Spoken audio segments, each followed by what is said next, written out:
It's an orientation into a peer credible messenger model that we call healing to hope. So really thinking about, how does a credible messenger go through a process that's reflective, looking in the mirror, thinking about the attributes that they have, the barriers that they may face, how they overcome them, how their wellness impacts the way that they do the work in community.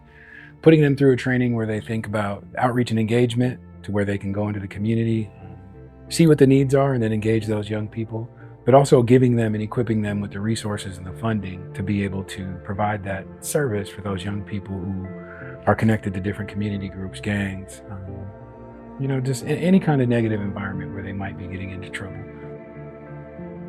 The unique approach to what we're doing is rooting everything that we do in behavioral health.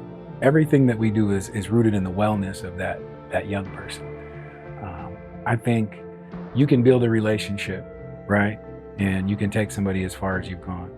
The fundamentally different thing for us is everything we do starts with wellness. So healing-centered engagement means that we're helping the credible messengers that we work with heal, overcome the things that they've experienced. So when they go into the community to work with those young people, right, there's a different response. They're approaching things from a different perspective. Feel free to grab anything. Where do you want to be? Right here. Want the ball? We all need to come together. Sometimes you have missing pieces to the puzzle. I think with Northwest Credible Messengers, they have those missing pieces with the training, with the knowledge that they have, and then also just bridging the gap with other organizations that can also help, with things that you may be missing as well. So I just think that they're that missing link to be able to go out and make it successful in the community. It starts with us. You know what I mean? We want change. We want to see our community thrive. We got to stop sitting back. We got to get out there and we got to make the change. We have to be the change. We got to stop waiting on somebody to come do it. And we have to get out there and do what we can do. Don't fail, plans do, so create a new plan.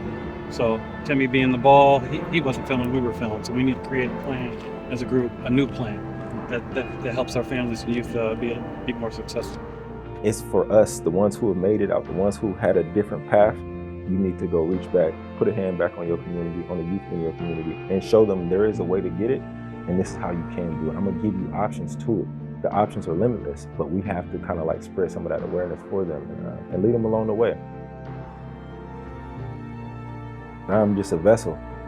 The work will continue, and we need you to be on board. We need y'all to continue. We want to see the change, and we know something needs to be done, but you gotta put your hand in there.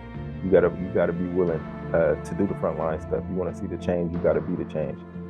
What I want to do is help young people that are going through different things that are cycles in their family, right? Whether it's poverty, whether it's incarceration, whether it's gang violence.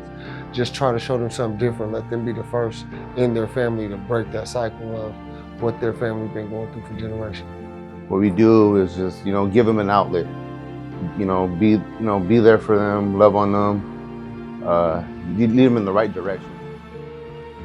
What we're doing basically is, shifting the model from a beauty and barbershop and then, Black and brown communities facing adversity into a community embedded process for gang intervention, right? We know this works from the success that we had doing this in beauty and barbershops, but taking it one step further, these aren't barbers and beauticians, these are community intervention specialists. So they're on the streets, they know who the young people are that need those services and supports. Giving them those tools, we're basically extending the opportunities for destigmatizing mental health, addressing the trauma that happens when you do live that lifestyle, and then connection to resources.